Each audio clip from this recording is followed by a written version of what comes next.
యవనస్తులు తలలు వంచినట్లయితే ప్రార్థన చేసుకొని కూడికను ప్రారంభించుకుందామండి. మహాపరిశుద్ధుడా, ప్రేమ కలిగిన తండ్రి, కృపగల దేవా, మీకు వందనాలు, స్తుతులు, స్తోత్రములు తండ్రి.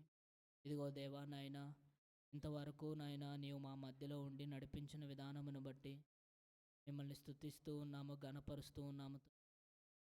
సమయంలో నాయనా యవనస్తులు కూడికను దేవా నీ పాదాల దగ్గర ఉంచుతూ ఉన్నాను. కృప చూపించండి, సహాయాన్ని దయచేయండి తండ్రి. పాటల్లో మీరు తోడుగా ఉండండి, వాక్య ధ్యానంలో మీరు తోడుగా ఉండండి.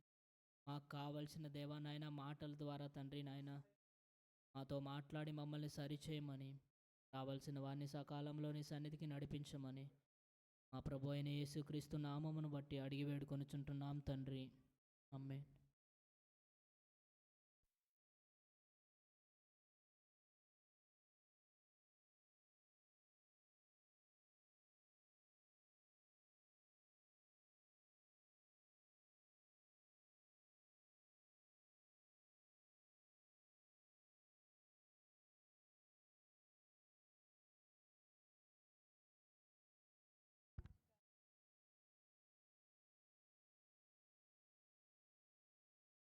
తాళతో కీర్తింతును ప్రభావాలతో ధ్యానింతును ఈ కంఠాలతో కీర్తింతును రాగభావాలతో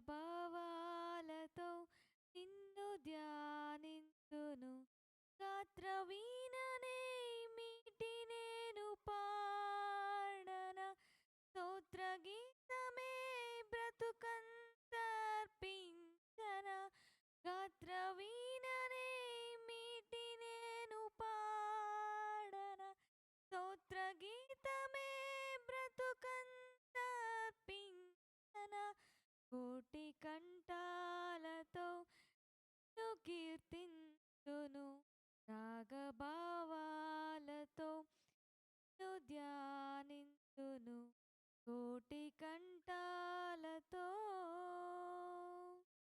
రాగాలనే నేను కూర్చనా సంగీత నాదాలునే పాడనా రాగాలనే నేను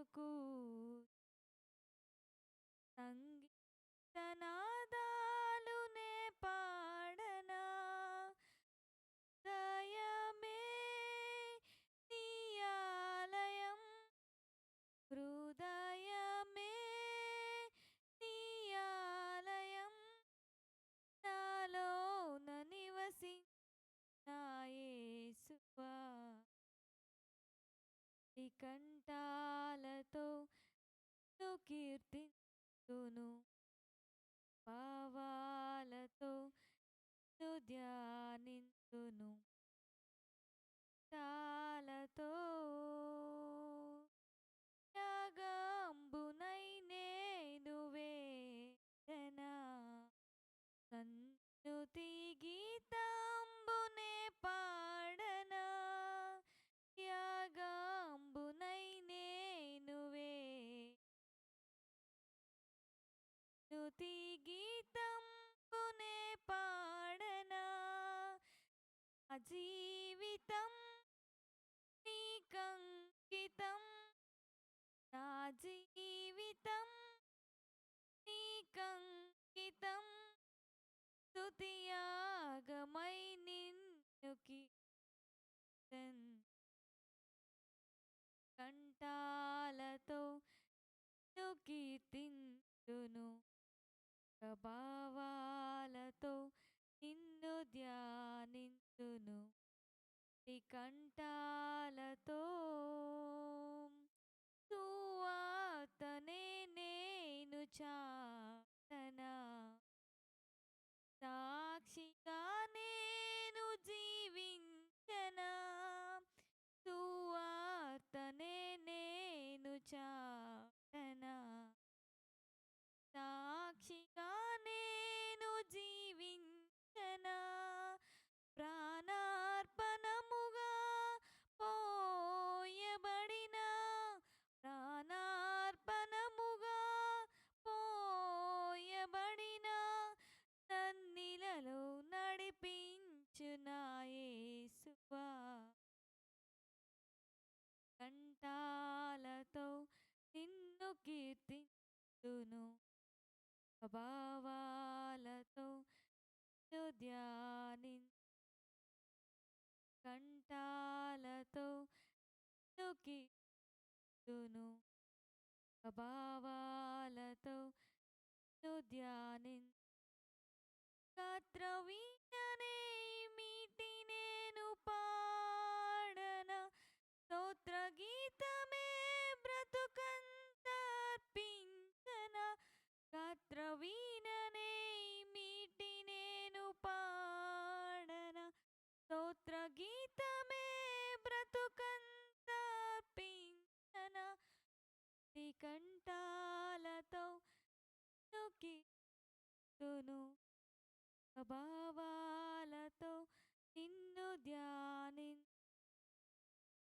కంఠాలతో.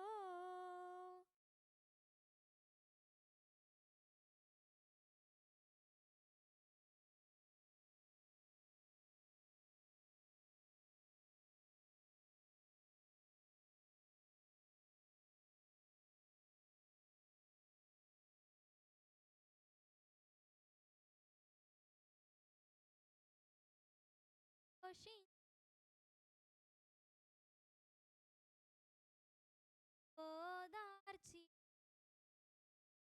మనపై ఎన్నడు మారదు యేసయ్య, మనపై ఎన్నడు మారదు. జీవిత కాలమంతా తారం ఆ జీవిత కాలమంతా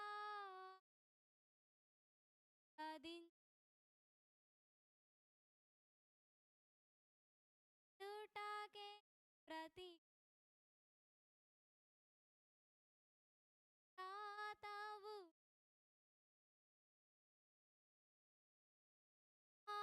భయమును తొలగించినావు,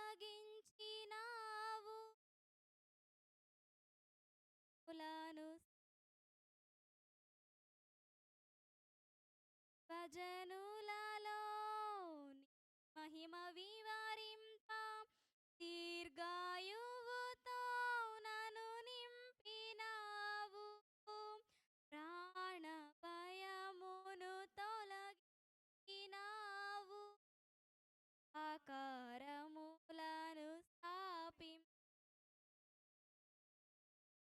భజనులలో నీ మహిమ వివరింప, దీర్ఘాయువుతో నన్ను నింపినావు. నీ కృపా బాహుళ్యమే ఇడని తలచిన ప్రతి క్షణమున నూతన బలం పాడుటకే బ్రతికించా. జీవనదాతవు నీవేనై, ఆపై ఉదయించే నీ మహిమా కిరణాలు కనుమరుగాయేను నాదు. కృపలను పొంది నీ కాడి మోయుటకు లోకములో నుండి ఏర్పరచినావు, ఆపై ఉదయించే నీ క్షణాలు కనుమరుగాయేను నా దుఃఖది. పలను పొంది నీ కాడి మోయుటకు లోకములో నుండి ఏర్పరచినావు. ఈ దివ్య సంకల్పమే అవనిలో శుద్ధమై నీ నిత్య రాజ్యమునకై నిరీక్షణ కలిగి స్తుతి పాడుటకే బ్రతికించా వనదాతవు నీవేనై హేతువు లేకయే ప్రేమించినావు వేడుకగా ఇలానను మార్చినావు కలవరమొందిన వేళలయందు నా చేయి విడువక నడిపించినావు హేతువు లేకయే ప్రేమించినావు వేడుకగా ఇలానను మార్చినావు కలవరమొందిన వేళలయందు నా చేయి విడువక నడిపించినావు నీ ప్రేమ మాధుర్యమే నా నోట స్తుతిగాన నిలిచిన ప్రతి స్థలమున పారేను కై పాడుటకే బ్రతి అనాదాతవు నీవేనై నాళ్ళుగా నన్ను పోషించిన తల్లివలే నన్ను ఓదార్చిన నీ ప్రేమ నాపై ఎన్నడు మారదు యేసయ్యా ప్రేమ నాపై ఎన్నడు మారదు యేసయ్యా జీవిత కాలమంతా ఆధారం నీవేనయ్యా నా జీవిత కాలమంతా ఆరాధించి గణపరతు పాడుటకే బ్రతి దాతవు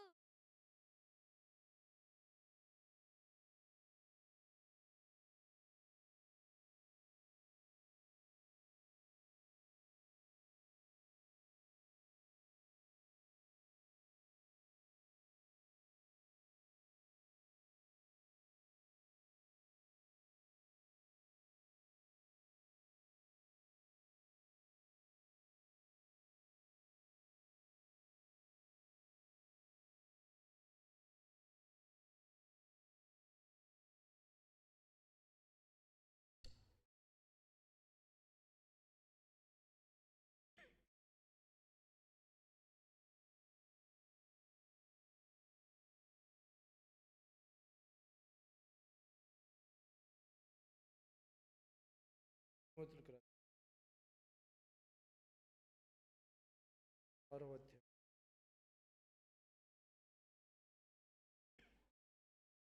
6వ అధ్యాయం దైవజనుడా నీవైతే వీటిని విసర్జించి నీతిని భక్తిని విశ్వాసము ప్రేమను ఓర్పును సాత్వికమును సంపాదించుటకు ప్రయాసపడము విశ్వాస సంబంధమైన మంచి పోరాడము జీవమును చేపట్టము దాన్ని పొందుటకు నీవు పిలువబడి అనేక సాక్షులు మంచి ఒప్పుకుంటువి సమస్తమునకు జీవధారకుడైన దేవుని ఎదుటను పొంతి పిలాతు ధైర్యము ఒప్పుకొని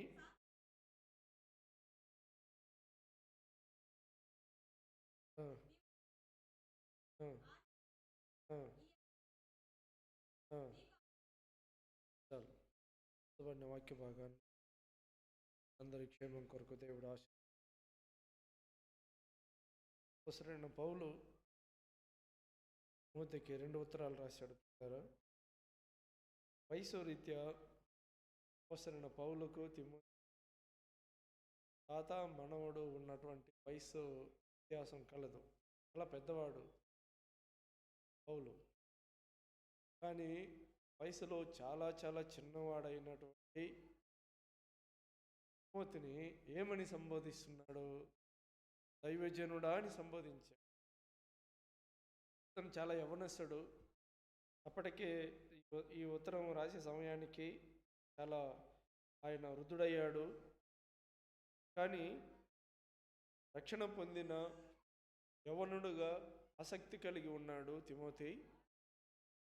ఇతని ఆసక్తిని గుర్తించి ఇతడు తాను భూమి మీద లేని సమయంలో సంఘ క్షేమం కొరకు అతను ఉపయోగపడగలడని భావించి తిమోతిని బలపరుస్తూ ఉన్నాడు అపోస్తలుడైన పౌలు. వయస్సు, అనుభవము వీటిని లెక్కలోకి తీసుకోవట్లేదు అపోస్తలుడైన పౌలు. ఆత్మీయత, విశ్వాసము, యోగ్యత, గుణలక్షణము, ఈ క్వాలిటీస్ తిమోతిలో ఉంది కాబట్టి అతనిని దైవజనుడా నీవైతే వీటిని విసర్జించే అని ఉంది. వేటిని అనగా 6వ అధ్యాయం 1వ వచనం నుండి దరిదాపు 10 వచన భాగాల వరకు చెప్పబడి ఉంది ప్రియుల. ధనాపేక్షణ కావచ్చు, అలాగే అబద్ధ బోధకులు కావచ్చు, అపవిత్రమైన వట్టి మాటలు కావచ్చు, ఇవి భక్తి జీవితానికి భిన్నమైనవి. 3వ వచనంలో చెప్పబడింది కదా, ఎవడైనాను మన ప్రభువైన యేసుక్రీస్తు యొక్క హితవాక్యములను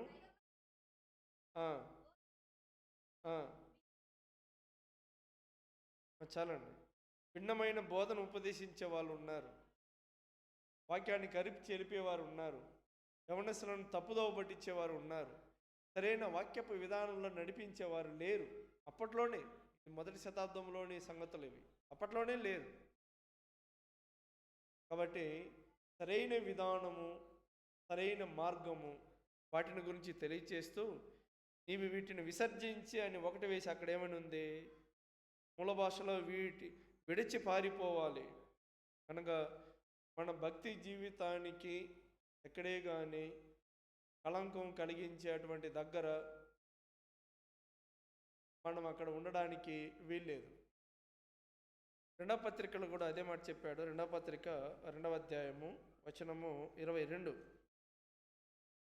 నీవు యవనేచ్ఛల నుండి పారిపోము, పవిత్ర హృదయులై ప్రభువునకు ప్రార్థన చేయు వారితో కూడా నీతిని, విశ్వాసమును, ప్రేమను, సమాధానమును వెంటాడము. దేనిని వెంటాడాలి?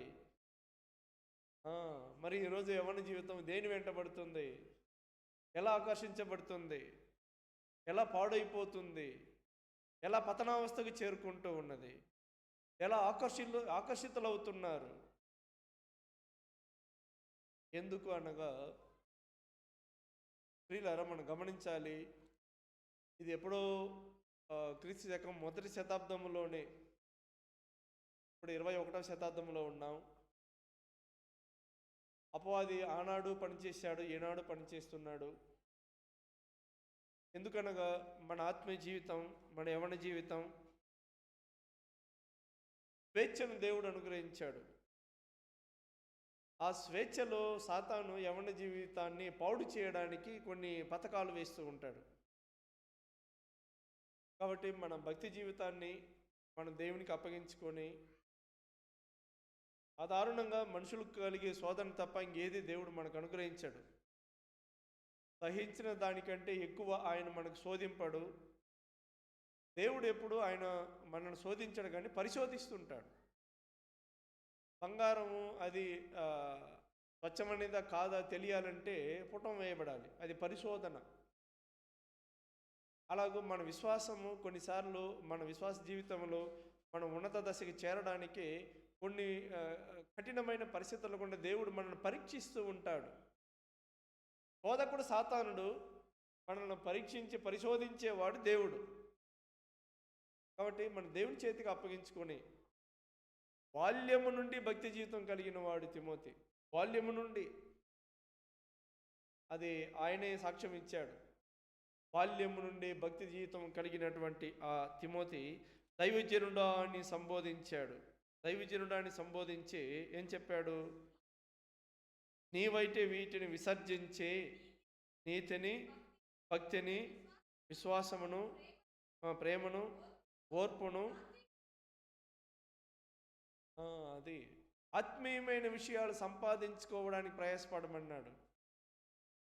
మీరు గమనించండి, ఆత్మీయమైన విషయాలను మనం కలిగి ఉండడానికి, మనం పొంది ఉండడానికి, ఆత్మీయమైన విషయాలను గురించినటువంటి ఆసక్తిని దేవుడు గుర్తిస్తుంటాడు. వీటి విషయాల్లో మనం ఆసక్తి కలిగి ఉన్నప్పుడు ఆటోమేటిక్గా మన ఉద్యోగము, మన వృత్తి, మన జీతము, మన ఆర్థికపరమైన విషయాలు, వీటిని దేవుడు అనూహ్యంగా ఆశీర్వదిస్తుంటాడు. దేవుడు మనం ఒక ఉద్యోగము, వృత్తి వ్యాపారాల్లోనే ఆశీర్వదించబడాలి, మన జీతం పెరగాలి, మనం ప్రమోషన్ రావాలి, వీటి గురించే మనం ఆలోచించడం అది విశ్వాస లక్ష్యం అనిపించుకోదు. ఆత్మీయత, విశ్వాసము, ప్రార్థన, భక్తి జీవితము, వీటి విషయాల్లో కూడా మనం ఎదగాలి. సమతుల్యత కలిగి మనం ఆత్మీయంగాను భౌతికంగాను ఎదగడానికి సమతుల్యత కలిగి మనం ఉన్నప్పుడు, మన తల్లిదండ్రులకు దూరంగా ఉన్నా, ఎన్నో వందల వేల కిలోమీటర్లు దూరంగా ఉన్నా, మనం ఒంటరిగా ఉన్నా, పీజీలో ఉన్నవారు మనకు చిరాకు అనిపించిన, ఉద్యోగం చేసే దగ్గర అసమాధానం అనిపించిన, కానీ వీటన్నిటిని దేవుడు ప్రార్థన రూపంలో దేవుడికి తెలియచేసినప్పుడు అనూహ్యంగా దేవుడు తన కార్యాలు చేయగలడు. ప్రియులు, సహాయం చేయగలడు. దైవజనుడా నీవు వీటిని విసర్జించి, దైవజనుడా నీవు పారిపోవాలి అని చెప్పాడు. లోకపరమైన సామెతలు చెప్పుకొని, జోకులు వేసుకొని, కొన్ని మనం సరదా కూర్చొని నవ్వుకొని మాట్లాడడం తప్పని నేను చెప్పట్లేదు, కానీ లోకం, సాతాను ఏం చేస్తారంటే,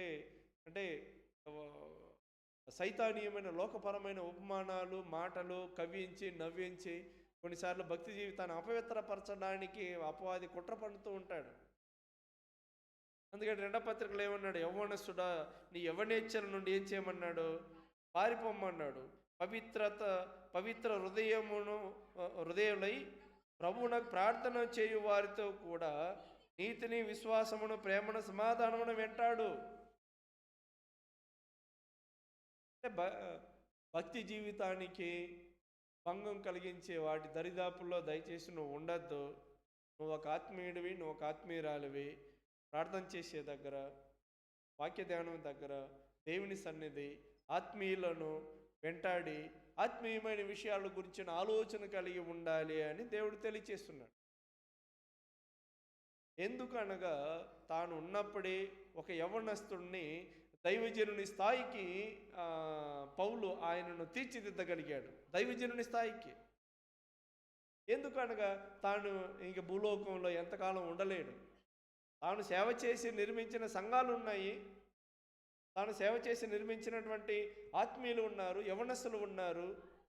సైతాను చేతిలో వీరు పడి వీరి జీవితాలు పాడవకూడదని ఎరిగి వ్యక్తిగతంగా చాలామందికి రాశాడు. తిమోతికి రాశాడు, తీతుకు రాశాడు, ఫిలోమోనుకు రాశాడు, ఒనేసిముని గురించి ఒక ఉత్తరం రాశాడు. దైవజనుడా నీవు యవ్వనేచ్ఛల నుండి నువ్వు పారిపోవాలి. ఇది మామూలే కదా ఈ రోజుల్లో, ఇప్పుడు జరిగే ట్రెండే కదా, ఎందుకులే అని యవ్వన జీవితాన్ని ఉన్న ఫలాన్ని తాకట్టు పెట్టడానికి వాక్యం ఒప్పుకోదు. ఎందుకనగా మనం ఎక్కడో మనల్ని చదివించిన తల్లిదండ్రులు ఎక్కడో ఉన్నారు, వాళ్ళు ఎన్ని బాధలు పడి మనం చదివించుంటారో తెలియదు. తల్లిదండ్రులు కొన్ని విషయాలు మనకు అర్థం కాదు. వాళ్ళు కనీసం 4-5 రూపాయలకు కూడా వడ్డీకి వెనకాడరు. ఎందుకంటే పిల్లల భవిష్యత్తు బాగుండాలని. కొన్నిసార్లు భూమి తాకట్టు పెట్టుంటారు, కొన్నిసార్లు ఇల్లు తాకట్టు పెట్టుంటారు. ఇటువంటి రిస్కులు చేసి మరి ఆయన తల్లిదండ్రులు మన భవిష్యత్తు ప్రయోజనకరంగా ఉండాలి అనుకున్నప్పుడు, ఎక్కడో మన తల్లిదండ్రులు దూరంగా మనం జీవిస్తూ ఉన్నప్పుడు, లోకంలో మన జీవితం ఈ పాడైపోయిన లోకంలో మన యవ్వన జీవితం పాడు కాకుండా, మలినము కాకుండా, తల్లిదండ్రులను సంతోషపెట్టే యవ్వన బిడ్డలంగా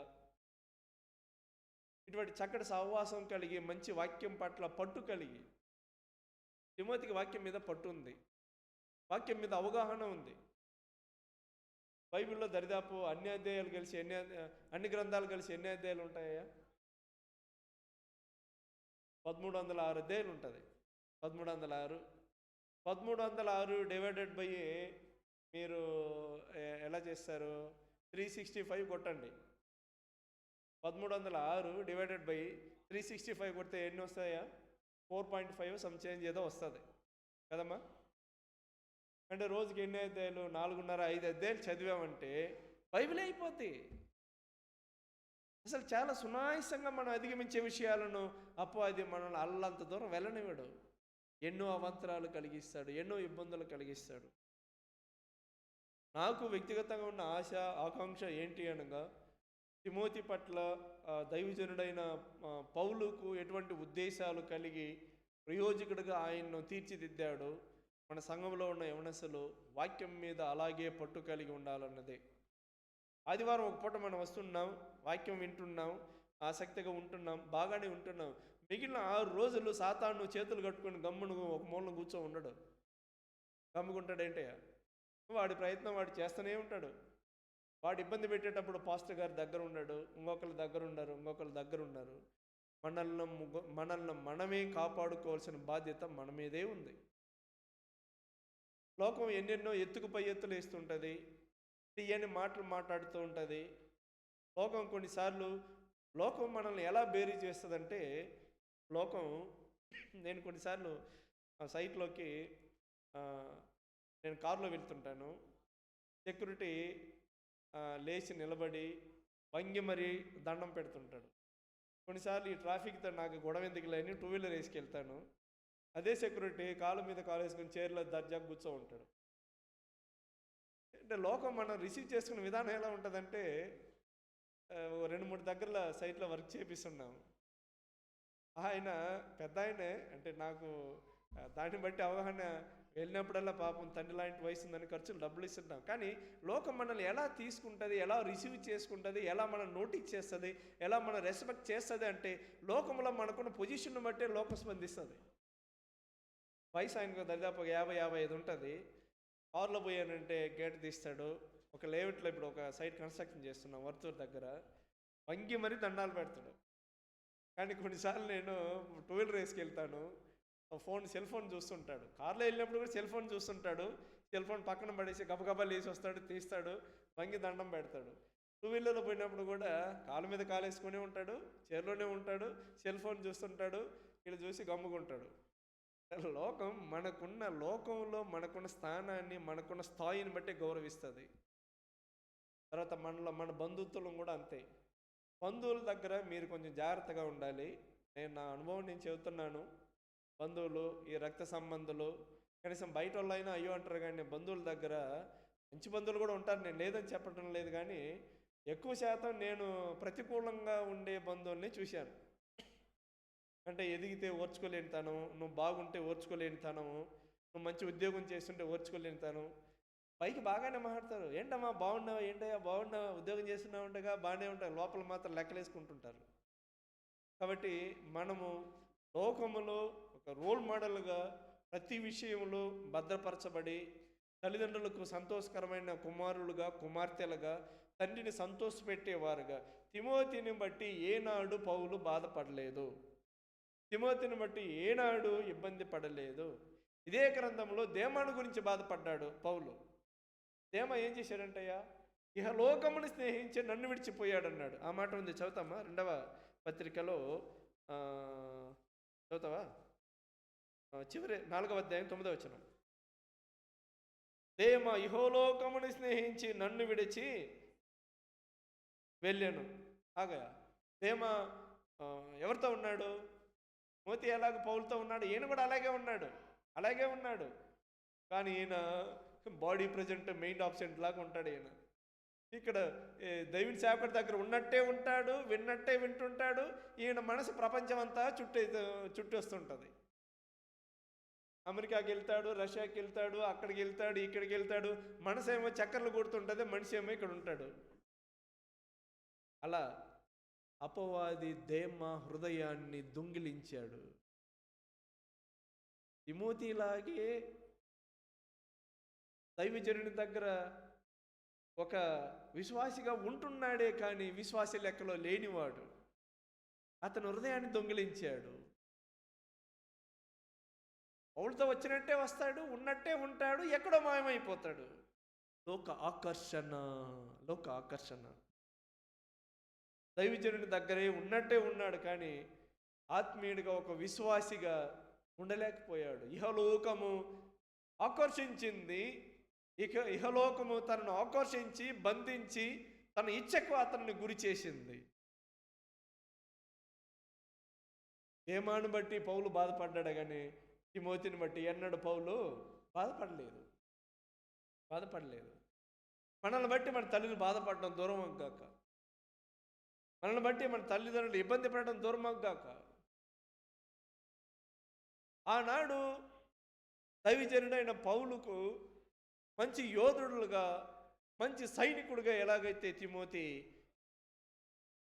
ప్రార్థన వాక్యములో మంచి పరిపక్వత చెందాడు, మన సంఘంలోని యవనసులు అలాగే పరిపక్వత చెందాలి. వాక్యం మీద అవగాహన కలగాలి, వాక్యం మీద పట్టు సాధించాలి. అసలు వాక్యం ఏం చెబుతుంది, మనం ఏమై ఉన్నాం. మీరు గమనించండి ప్రియులరా, ఎందరో ప్రాణత్యాగంతో ముడిపడింది జీవగ్రంథం. నిజం. ఆ లైఫ్ హిస్టరీ చదివామంటే ముద్ద కూడా దిగదు. నిజం, ముద్ద దిగదండి. మనం అయితే ఆదివారం వచ్చి, కొందరైతే ఆదివారం ముట్టుకుంటే మళ్ళీ ఆదివారమే దాన్ని ముట్టుకోవడం. ఎందరో ప్రాణత్యాగాలతో ముడిపడిన జీవగ్రంథం, ఎందరో ప్రాణత్యాగాలు, ఎందరో కుటుంబాలను త్యాగం చేస్తేనే కానీ ఇది మన చేతుల్లోకి రాలేదు.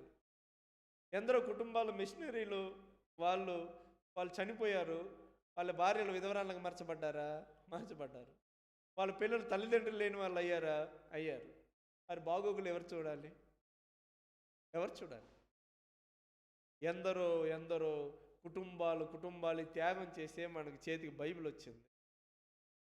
ఇప్పుడైనా క్రమంగా మన బైబిల్ చదువుకుని, క్రమంగా ప్రార్థన చేసుకుని, ఎందరో మిషనరీల ప్రాణ త్యాగంతో ముడిపడి ఉన్న జీవగ్రంథం దేవుడు మన చేతిలోకి పెట్టాడు. కాబట్టి భక్తి జీవితంలో ఎప్పుడూ రాజీ పడద్దు. ఎప్పుడు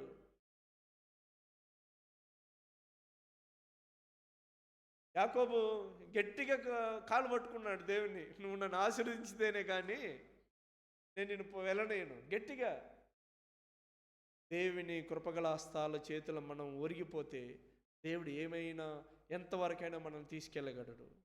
మన చుట్టూ ప్రమాదకరమైనవి ఉండవచ్చు, ఎవరిని ఇచ్చలు, మనం పనిచేసే దగ్గర చూడకూడని దృశ్యాలు, వినకూడని మాటలు, ఇవన్నీ వీటి వలన మన మనసాక్షి మనల్ని ఇబ్బంది పెట్టవచ్చు.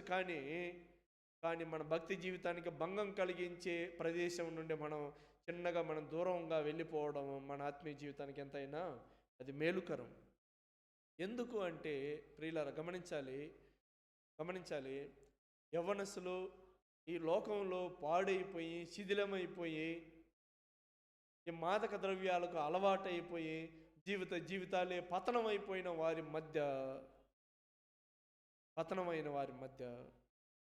వాక్య ప్రార్థనను కలిగి చక్కగా వికసించిన ఓ పుష్పం వలె మాదిరికరమైన జీవితం మనం జీవించాలి. ఎందరెందరో త్యాగాలు చేసే ఇదిగో ఇలా కూర్చొని మనం ఆరాధన చేస్తున్నాం. ఎందరెందరో ప్రాణత్యాగాలు చేస్తే మనం చక్కటి బైబిల్ జీవగ్రంథాన్ని మనం కలిగి జీవిస్తూ ఉన్నాం. ఎందరో భార్యల భర్తలను కోల్పోయారు, ఎందరో భార్యలను కోల్పోయారు, ఎందరో పిల్లలు తల్లిదండ్రులను కోల్పోయారు, అనాథలుగా మార్చబడ్డారు. ఎన్నో ప్రాణత్యాగాలతో ముడిపడిన ఈ జీవగ్రంథాన్ని చదవకుండా సాతాను మనల్ని దూరం చేస్తుంటాడు. నీకు వర్క్ లోడ్ ఎంతైనా ఉండొచ్చు, ఎన్ని బాధలైనా ఉండొచ్చు, దయచేసి ఉదయాన్నే వాక్యం ప్రార్థన కనీసం నీకున్న సమయంలోనైనా కాస్త కొన్ని అధ్యాయాలు చదువుకోవడం, కాసేపు ప్రార్థన చేసుకోవడం, శుభమాని వాక్య ప్రార్థనతోటి ఆ దినం ఆ రోజు మొదలు పెడితే దేవుడు ఆశీర్వదించగలడు. ఎన్నెన్నో చిరాకు, మనసులో గందరగోళము, ఈ వర్క్ లోడ్ ఎక్కువ ఉండి ఆలోచన, మానసికంగా చాలా డిస్టర్బెన్స్గా ఉండడం, వీటి వలన వాక్యం కోల్పోవడం, ప్రార్థన కోల్పోవడం, ఇలా ఉండడాన్ని బట్టి మనం ఏం చేయబడతాం? క్రమక్రమంగా వాక్యానికి సాతాను ఈ వర్క్ లోడ్ భూతార్థంగా మనకు చూపించి వాక్యానికి దూరం చేస్తాడు. ఈ వర్క్ లోడ్ ఈ ప్రాజెక్టులో, ఈ సతమతలు, ఈ బాధలు వీటిని భూతద్దంగా చూపించి ప్రార్థనకు దూరం చేస్తాడు, వాక్యానికి దూరం చేస్తాడు. సైతాను కావాల్సిందే అది. ఎందుకంటే మనము వాక్యం మీద అవగాహన కలిగి ఉండడం, ఇంకొందరిని మనం ప్రభువులోనికి నడిపించిన వారం అవుతాం. అలా కావాలి. దేమ ఇహలోకాన్ని స్నేహించాడు, పౌలునే విడిచి వెళ్ళిపోయాడు. మనల్ని ఏది ఆకర్షిస్తుందో, మన ఆత్మీయ జీవితాన్ని పాడు చేయడానికి ఏది మనల్ని సమీపిస్తుందో, ఏది మనల్ని దరి చేయడానికి ప్రయత్నం చేస్తుందో, ఏది కవ్విస్తుందో వాటిని గుర్తించి మరి వాటి దరిదాపుల్లోకి వెళ్లకుండా తన్ను గురించిన భద్రత కలిగి ఉండవలసిన బాధ్యత మనదే. లోకం తీయని మాటలు మాట్లాడగలదు, తీయని సంగతులు చెప్పగలదు, కానీ అది కాటేసిందంటే తిరిగి మనం కోలుకోవడానికి కొన్నిసార్లు కొందరికి జీవితం కూడా ఉండట్లేదు. అలాగే దేమ మారిపోయాడు. ఇంత మంచి దైవజనుని దగ్గర ఉండి వాక్యం నేర్చుకునే సంగతిని కోల్పోవడం చాలా చాలా ప్రమాదకరం ప్రియులారు, చాలా ప్రమాదకరం. అందుకే యవనుడా, నీ ఆత్మీయ జీవితానికి, నీ రక్షణ ఆనందానికి, నీ సంతోషానికి భంగం కలిగించే దగ్గర దయచేసి నువ్వు ఉండద్దు. దూరంగా వెళ్ళిపో. ప్రార్థన చేసేవారి దగ్గర ఉండు, మంచి విషయాలు చెప్పేవారి దగ్గర, ఆత్మీయుల దగ్గర ఉండు. వారపు కూడికలు, సంఘము, సహవాసము, ప్రార్థన, దేవుని సన్నిధి, మంచి విషయాలు, సలహాలు, సూచనలు చెప్పేవారిని మీరు సమీపించాలి అని చెప్పాడు. సమీపించాలి. దయచేసి వాటిని నువ్వు విడిచి దూరముగా పారిపోవాలి అన్నాడు. అక్కడ ఒక మాట ఉంది. అయ్యా 3వ అధ్యాయము 2వ తిమోతి రాసిన పత్రిక 3వ అధ్యాయము 16-17 చదువుతారా? 16-17. దైవజనుడు సన్నద్ధుడై ప్రతి సత్కార్యమునకు పూర్ణముగా సిద్ధపడి ఉండినట్లు దైవావేశము వలన కలిగిన ప్రతి లేఖనమును ఉపదేశించుటకును, ఖండించుటకును, తప్పుదిద్దుటకును, నీతి యందు శిక్ష చేయుటకును ప్రయోజనకరమై ఉన్నది. దైవజనుడు కొన్ని విషయాల్లో ఖండించాలి, కొన్ని విషయాలు దిద్దాలి, కొన్ని విషయాలు శిక్షణ చేయాలి. అది ప్రయోజనకరం అన్నాడు. 14-15 చదవమా అక్కడే. 14-15. క్రీస్తు యేసునందు ఉంచవలసిన విశ్వాసము ద్వారా రక్షణార్థమైన జ్ఞానము నీకు కలిగించుటకు శక్తిగల పరిశుద్ధ లేఖనములను బాల్యము నుండే నీవు ఎరుగుదువు గనుక నీవు నేర్చుకొని రూఢి అని తెలుసుకొని ఉన్నవి ఎవరి వలన నేర్చుకుంటివో ఆ సంగతి తెలుసుకొని వాటి యందు నిలకడగా ఉండుము. అది వాటి యందు నిలకడగా ఉండుము. ఇదివరకు నేను చెప్పాను, కొన్ని స్లమ్ ప్రాజెక్ట్ మేము చేస్తున్నాం. Slum board, KSDB, Karnataka slum development board. అక్కడ వాళ్ళకి ఇల్లు కట్టిస్తుంటారు. ఈ డ్రగ్స్ యాక్టివిటీస్ అన్నీ అక్కడే జరుగుతూ ఉంటుంది. వాళ్ళకు వాళ్ళే ఇంజెక్షన్ వేసుకుంటారు, వాళ్ళకు వాళ్ళే ఆ మత్తును ఆస్వాదిస్తూ ఉంటారు. వాళ్ళు ఈ స్లమ్లో ఉండే వాళ్ళని ఈ ధనవంతులు, రాజకీయ నాయకులు వీళ్ళని వాడుకుంటారు. ఇది అన్లీగల్ యాక్టివిటీస్ కాబట్టి దీన్ని స్లమ్ గుండా ఈ మాదక ద్రవ్యం యొక్క వీటిని పెంచి పోషిస్తూ ఉంటారు. దీనికి బలి అయ్యేది ఎవరంటే రాజకీయ నాయకుల కుమారులు కాదు, ధనవంతుల పిల్లలు కాదు, సామాన్యమైన సాదాసీదా పని చేసుకునే పిల్లలు బలి అవుతూ ఉంటారు. వారు బలి అవుతుంటారు. వాళ్ళు వాళ్ళ తల్లిదండ్రులు ఈ BBMP ఈ రోడ్ క్లీనింగ్ వర్క్లో వాళ్ళు ఉంటారు, వాళ్ళు పర్మనెంట్ ఎంప్లాయీస్. వీళ్ళ పిల్లలు మాత్రము ఈ మాదక ద్రవ్య వ్యసనాలకు బానిసలైపోయి జీవితాన్ని శిథిలం చేసుకునేటువంటి వారు కూడా. అందుకే అపొస్తలుడైన పౌలు అతనికి చెబుతూ, నీవు బాల్యము నుండి నీవెరిగిన సంగతులను నీవు నేర్చుకొని రూఢి అని తెలుసుకొని ఉన్నవి ఎవరి వలన నేర్చుకుంటేవో ఆ సంగతి తెలుసుకొని వాటి యందు ఏం చేయాలి? నిలకడగా ఉండము. నువ్వు నిలకడగా ఉండాలి. యవ్వన జీవితము, అవగాహన, మంచి స్థిరత్వము, వాక్యం మీద, ప్రార్థన మీద పట్టు కలిగి, ఉద్యోగంలో నీ ప్రమేయం ఏంటో అక్కడ ఉండి చాలా తెలివిగా, చాలా క్షుణ్ణంగా పనులు చేసుకోవాలి. దేవుని నమ్మిన పిల్లలు ఊరకనే భారంగా, మరీ బరువుగా, మరీ కష్టంగా కాదు, చాలా తెలివిగా మనం పనులు చేసుకోవాలి. మన ఉద్యోగం కానీ, మన వ్యాపారం కానీ. ఎందుకంటే మనం శాసించే స్థాయికి మనం ఎదగాలి. మన క్రైస్తవ మిషనరీలు మనం చేసిన త్యాగం అంతెంత కాదండి, అంతెంత కాదు. చాలా త్యాగాలు చేశారు. మనం ఏమి అంతటి త్యాగాలు చేయమనక్కర్లేదు. చాలా కుటుంబాలను త్యాగం చేశారు, చాలా కుటుంబాలని. గ్రహం స్టైన్ వచ్చాడు, ఎక్కడికి? ఒరిస్సాకు వచ్చారు. ఆయన చేసిన పని ఏంటి? కుష్ఠరోగుల మధ్య పని చేస్తున్నారు. మనమైతే ఆ పని చేయగలమయ్యా? అక్కడికి మనం దరిదాపుల్లో కూడా వెళ్ళము. వాళ్ళకు కుష్టు ఆ స్రవం కారుతుంటే కాటన్ తీసుకొని వాళ్ళకి చాలా చాలా క్లీన్ చేసి వైద్యం చేసేటువంటి పని చేసి గ్రహం స్టైన్. ఆ పిల్లలు ఆస్ట్రేలియా నుంచి రాగలిగారు. కానీ మన దేశం, మన ప్రజలు, ఈ హిందూ దేశం వాళ్ళకి బహుమానం ఏమిచ్చాము? వాళ్ళ రాత్రిపూట ఒక ప్రోగ్రాం జరుగుతుంటే రాత్రిపూట ఒక కారులో వాడు పడుకుంటే పెట్రోల్ పోసి కాల్ చేశారు. 99లో జరిగిన సన్నివేశం కాల్ చేశారు. ఫిలిప్ తిమోతి అనే 2 పిల్లలు కారులోని కాలి బూడిదైపోయారు. ఆయనతో పాటు క్లాడిస్ అనే వాళ్ళ భార్య, ఎస్తేర్ అనే వాళ్ళ కూతురు, ఇద్దరే మిగిలారు. ఎందుకు ఈ త్యాగాలు? ఎందుకు ఈ బాధలు? తానెందుకు భర్తను పోగొట్టుకోవాలి? తానెందుకు తల్లిదండ్రులను కోల్పోవాలి? తానెందుకు తన తమ్ముళ్ళను కోల్పోవాలి? ఎందుకు ఈ బాధలు? ఎందుకు ఈ కష్టాలు? ఎందుకు? ఎక్కడెక్కడో నుండి వచ్చిన ప్రాణత్యాగాలు చేసి మనకి ఎంతో చేస్తున్నారయ్యా. కానీ మనం కనీసం బైబిల్ చదువుకొని వాక్యం మీద అవగాహన కలిగి మనం కొందరికి ప్రయోజనకరమైన జీవితం మనం జీవించక తప్పదు. అది మన బాధ్యత. నా భర్త చనిపోయాడు, నా తల్లిదండ్రులు చనిపోయారని వాళ్ళు ఒక స్త్రీగా ఉండి వాళ్ళు బలహీనంగా పారిపోలేదు ఆస్ట్రేలియాకు. ఇక్కడే ఉన్నారు, ఇప్పటికి కూడా ట్రైబల్స్ మధ్య పనిచేస్తూ ఉన్నారు, ఇప్పటికి కూడా ఉన్నారు. ఈ దేశం కొరకు సేవ చేయడానికి వచ్చే కాల్చి బూడిద చేసింది ఈ దేశం. కళ్ళెదుట తనకున్నటువంటి భర్త ఆ భవిష్యత్తును కాలి బూడిద చేసింది. తన తండ్రిని కాలిచి బూడిద చేసింది ఈ ప్రజలు. కానీ వాళ్ళు ఏమీ నిందించలేదే.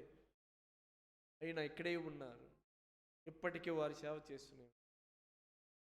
కనీసం మనం ఏదో మిషనరీలుగా వెళ్ళకపోయినా పర్లేదు, కానీ ప్రియులారా, కనీసం ఎన్నో ప్రాణ త్యాగాలతో ముడిపడిన ఈ విశ్వాస జీవితం కనీసం మన కుటుంబంగా మనం ఉన్న సంఘంలో అయినా కనీసం మనం క్షేమకరంగా లేకపోతే ఎలాగ? మరి సవాలుకరమైన జీవితం. మన పితరులు అనుభవించినంత శ్రమలు ఇప్పుడు లేవు. వాక్యం ప్రార్థన మీద పట్టు సాధించాలి.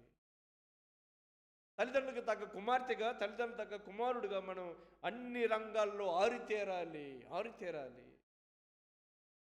ఎవరో ఏదో ఇబ్బంది పెట్టారనో, ఎవరో ఏదో కష్టపెట్టారనో, ఏదో మూలన కూర్చొని ఏడ్చేటువంటి స్థితి మనకి ఎప్పటికీ ఉండకూడదు. ఒక మంచి దైవజనుడుగా ఎలాగో తిమోతి ఎదగలిగాడు. దైవజనుడు చెప్పినట్టు కొన్ని తనకు ప్రమాదకరమైనది, తనకు నష్టం అనుకున్నది, తనకు ఇబ్బంది అనుకున్న దగ్గర ఎక్కడ తిమోతి లేడు. ఒక ప్రత్యేకమైన జీవితాన్ని జీవించగలిగాడు, ప్రత్యేకత కలిగే ఉండగలిగాడు. లోకంలో ఇబ్బందులు లేవా? ఉన్నాయి. మనం పనిచేసే దగ్గర, మనం ఉన్న పీజీలో సమాజమే కలుషితమైనది. అందులో మనం మన ఆత్మీయ జీవితాన్ని కట్టుకొని మన నుండి మన తల్లిదండ్రులు బాధపడడం మనకు దూరం కాక, తల్లిదండ్రులు సంతోషపెట్టే పిల్లలంగా ఎక్కడో ఎన్నో వందల వేల కిలోమీటర్ల దూరంలో తల్లిదండ్రులు ఉన్నారు. మన మీద నమ్మకం కలిగి మన వాక్య ప్రార్థన, ఒంటరి జీవితంలో సరైన వాక్యం అవగాహన, ప్రార్థన, పట్టుదల కలిగి మనం జీవించినప్పుడు మనకి ఏదైతే క్లిష్టమో, బాధ అనుకుంటామో వాటన్నిటిని అధిగమించి కృపను ప్రభువు అనుగ్రహించగలడు. ప్రియ, కష్టాలు ఉన్నా, బాధలు ఉన్నా, కొన్ని తీసుకోవాల్సిన నిర్ణయాలలో, మన ఉద్యోగంలో, మన ఈ సమాజంలో మనం జీవించవలసిన విధానం ప్రభుకు మనం అప్పగించుకోగలిగిన ఎట్లా, దేవుడా నా యవని జీవితాన్ని మీరు భద్రపరచండి, ఆశీర్వదించండి అని మంచి ఆత్మీయుడు, మంచి దైవజనుడుగా ఎదగలిగాడు. ప్రియులు, ఎదగలిగాడు. యవ్వనేచ్ఛ నుండి పారిపోమ్మని చెప్పాడు, అలాగే చేశాడు. ఈనాటి యవ్వన తరం శిథిలమైపోతుంది, కొన్ని వ్యసనాలకు బానిసైపోతూ ఉంది. ఇది ట్రెండ్సే కదా, ఈ రోజుల్లో ఇది సర్వసాధారణమే కదా అని జీవితాలని ఉన్న పలంగా, అప్పనంగా జీవితాలని సాతాను చేతిలో పెట్టి శిథిలమైపోతున్న వారు ఎందరో. దయచేసి అటువంటి పరిస్థితి మన సంఘము సంఘ పిల్లలకు ఎవరికి అలాగూ కలగడం దూరమవుగా. అన్ని రంగాల్లో ఆరితేరాలి, అన్ని రంగాల్లో పట్టు సాధించాలి, అన్ని రంగాల్లో మనం ఉన్నత స్థానం అధిగమించాలి. ఓ తిమోతి వలె తీతుకు కూడా ఉత్తరం రాశాడు. ఒక తీతు వలె, ఓ ఫిలోమిని వలె, ఒక ఒనేసిము వలె క్రమక్రమంగా మన భక్తి జీవితాన్ని కాపాడుకోవాలి. చుట్టూ ఉన్నవారే, మనతో ఉన్నవారే తప్పుడులో నడిపించి, తప్పుడు విధానంలో నడిపించి సలహాలు ఇచ్చే వాళ్ళు కూడా ఉంటారు. మంచి చెడులను వివేచించే జ్ఞానం దేవుడు మనకు అప్పగించాడు. ఏది మంచి ఆలోచన, ఎక్కడికి వెళ్ళాలి, ఎవరితో ఉండాలి, ఎవరితో సహవాసం చేయాలి, ఎంతవరకు ఉండాలి, వాటన్నిటినీ ఆలోచించి సరైన సమయంలో సరైన నిర్ణయాలు తీసుకోగలిగినటువంటి స్థితిలో మనం ఉండి దేవునికి అప్పగించుకున్న ఎడల దేవుడు సహాయం చేయగలడు. ప్రియులు, సహాయం చేయగలడు. అపవాది ఎన్ని ప్రయత్నాలు చేసినా అపవాది చేతిలో మనల్ని పడకుండా, మన భక్తి జీవితం మలినము కాకుండా దేవుడు కాపాడగలిగిన వాడు. కాబట్టి సొసైటీలో ఉన్నాం, చాలా చూడకని విషయాలు మనం చూస్తూ ఉంటాం, చాలా వినకూడని విషయాలు మనం వింటూ ఉంటాం. వాటిని గురించి ఇది మనకు సంబంధం లేని విషయం అని మనం దాటి వెళ్ళిపోవాలి. ప్రియులారా, వాటి గురించి ఎక్కువ దీర్ఘంగా చర్చించడము, ఆలోచించడము, వాటి గురించి మాట్లాడడం అది మనకు ఏమాత్రం క్షేమం కలిగించదు. ఎందుకనగా మన పట్ల దేవుడు కలిగిన ఉద్దేశం ఏంటి, మన పట్ల ఆయన కలిగిన ఆలోచన ఏంటి, ఆయన ప్రణాళిక ఏంటి, నేరుగా దేవునితో మాట్లాడదాం. అయ్యా ఏంటి, ఎవరిని కూడా దేవుడు ఒక ప్రణాళిక లేకుండా ఈ భూమి మీదకైతే పంపడయ్యా. అదైతే సుస్పష్టం. ఎవరిని కూడా ప్రణాళిక లేకుండా, ఉద్దేశం లేకుండా పంపడు. ఎందుకనగా ఆయన ఒక ఉద్దేశం ప్రకారమే మనల్ని ఆయన పంపిస్తుంటాడు. ఆయన ఒక ఉద్దేశ ప్రకారమే మనకు ఆయన జన్మనిచ్చాడు. కాబట్టి ఏ దేవుని చేతిలో జీవన్మరణములు స్వాధీనమందు ఉంచబడి ఉన్నదో ఆ దేవునికి మన పిల్లలమయ్యాం. మనము మన తల్లిదండ్రులను గౌరవించవలసిన బాధ్యత, మనము సొసైటీలో మన యవ్వన జీవితాన్ని కాపాడుకోవాల్సిన బాధ్యత, అన్ని విషయాల్లో అప్రమత్తత కలిగి దేవునికి మనల్ని మనం అప్పగించుకున్నప్పుడు ఆయన మన యవ్వన జీవితాన్ని లోకం బారిన అపవాది చేతిలో పడకుండా ఆయన మనల్ని కాపాడి భద్రత కలిగించి, మన చదువులో తోడై ఉండేవాడు, మనకి చక్కటి ఉద్యోగం అనుగ్రహించేవాడు, మన ఉద్యోగ భద్రత కలిగించేవాడు, వివాహ ప్రయత్నాల్లో చక్కటి జీవిత భాగస్వామిని అనుగ్రహించేవాడు, క్రమక్రమముగా మన భక్తి జీవితాన్ని వర్ధిల్ల చేయవాడు. కాబట్టి లోకపరమైన ధనధాన్య విషయాలు కోల్పోతే సంపాదించుకోగలం, కానీ విశ్వాసము భక్తి జీవితాన్ని మనం పోగొట్టుకుంటే దాన్ని మనం సంపాదించలేం. ప్రియులు, కాబట్టి మెలకువ కలిగి అప్రమత్తత కలిగి ఉందాం. ఎక్కడో ఉన్న తల్లిదండ్రులకు సంతోషకరమైన పిల్లలుగా మనం జీవిద్దాం. మంచి సంఘానికి మనం చేరివస్తూ ఉన్నప్పుడు వాక్యం మీద పట్టు కలిగి, వాక్యం విషయాలలో మనం చక్కటి అవగాహన కలిగి ఎదిగినప్పుడు ఎదుటివారి అపరాధములు మనం పడిపోకుండా దేవుడు మనల్ని కాపాడువాడు. కాబట్టి అలాగే దేవునికి మన యవ్వన జీవితాన్ని అప్పగించుకొని దేవుని నా మహిమార్థమై జీవించడానికి ప్రభు సహాయం చేయనుగాక. వాక్య తలంపును దేవుడు దీవించి ఆశీర్వదించును.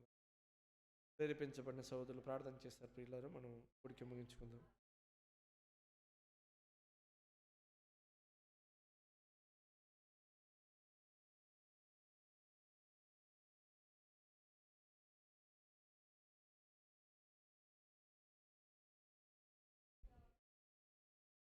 ఆ పరిశుద్ధుడా, ప్రేమ కలిగిన తండ్రి, కృపగల దేవా, మీకు వందనాలు, స్తుతులు, స్తోత్రములు నాయనా. ఇదిగో దేవా తండ్రి నాయన, ఇంతవరకు నాయన మాతో మాట్లాడిన ప్రతి మాటను బట్టి మిమ్మల్ని స్తుతిస్తూ ఉన్నాము తండ్రి. యవనేచ్ఛలుగా ఉన్న నాయన, యవనేచ్ఛల నుంచి దేవా నాయన పారిపోమ్మన్నావు తండ్రి. ఇదిగో నాయన, యవనస్తులుగా ఉన్న మేము తండ్రి నాయన, మా యవనేచ్ఛల నుంచి దేవా నాయన మేము పారిపోనుటకు దేవా నాయన నీ కృపను చూపించండి నాయన. సహాయాన్ని దయచేయండి తండ్రి. మీకు వందనాలు, స్తుతులు, స్తోత్రములు తండ్రి. ఇదిగో దేవా నాయన, ఈ లోకములో ఇహలోక మాలిన్యము నాయన మా కంటకుండా దేవా నాయన నీ వాక్యమును మా హృదయంలో ఉంచుకొని దేవా తండ్రి నాయన దినదినము దాన్ని ధ్యానించుటకు, నీ వాక్యాన్ని మా జీవితంలోకి అన్వయించుకొనుటకు, నీ వాక్యానుసారమైన జీవితాన్ని మేము జీవించుటకు దేవా సహాయాన్ని దయచేయండి నాయన. నీ కృప చూపించండి దేవా. మీకు వందనాలు, స్తుతులు, స్తోత్రములు దేవా. ఇదిగో దేవా నాయన, సంఘంలో నాయన మేమందరం కూడుకుంటూ ఉండగా నాయన సంఘ ఫెలోషిప్లో దేవా నాయన మేము అభివృద్ధి పొందుటకు నైనా మీరు కృప చూపించండి తండ్రి. మీకు వందనాలు, స్తుతులు, స్తోత్రములు నాయన. నిజమే దేవా తండ్రి నాయన, కేవలం తండ్రి నాయన ఆదివారం మాత్రమే నాయన మేము వస్తూ ఉన్నాము నాయన.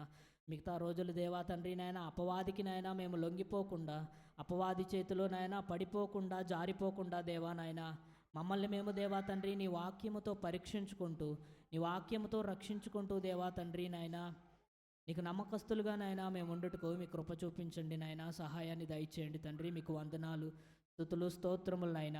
దేవా ఇదిగో తండ్రి నాయన ప్రేమయందు, నీతి యందు, విశ్వాసము యందు, సాత్వికము యందు నాయన మేము ఎదుగుటకు నీ కృప చూపించండి తండ్రి. సమాధానాన్ని నాయన వెంటాడే వారముగా నాయన మమ్మల్ని ఉంచండి దేవా. మీకు వందనాలు, స్తుతులు, స్తోత్రములు నాయన. విన్న నీ మాటలను దేవా నాయన ప్రతి ఒక్కరి హృదయములో నీరు కట్టి ఫలింపజేయండి తండ్రి నాయన. ఇదిగో దేవా నాయన నేలన పడిన విత్తనము వలె దేవా తండ్రి మా హృదయాలలో ఈ వాక్యము ఫలించుటకు దేవా నీ కృప చూపించండి. సహాయాన్ని దయచేయండి తండ్రి నాయన. ఎవరెవరైతే నాయన ఏ ఇబ్బందులలో, ఏ ఇరుకులలో నాయన నీ సన్నిధికి వచ్చి ఉన్నారో నీ వెరిగి ఉన్నావు తండ్రి. ప్రతి ఒక్కరి అవసరతలు, అక్కరలు మీరు తీర్చండి. ప్రతి ఒక్కరి నాయన ప్రతికూల పరిస్థితుల నుంచి దేవా నాయన మీరు తొలగించి దేవా నాయన నీ కృపను చూపించండి. సహాయాన్ని దయచేయండి తండ్రి. ఇంకను దేవా తండ్రి నాయన మారు మనసు లేకుండా దేవా బాప్తీసం లేకుండా ఎంతమంది అయితే ఉన్నారో దేవా వారందరూ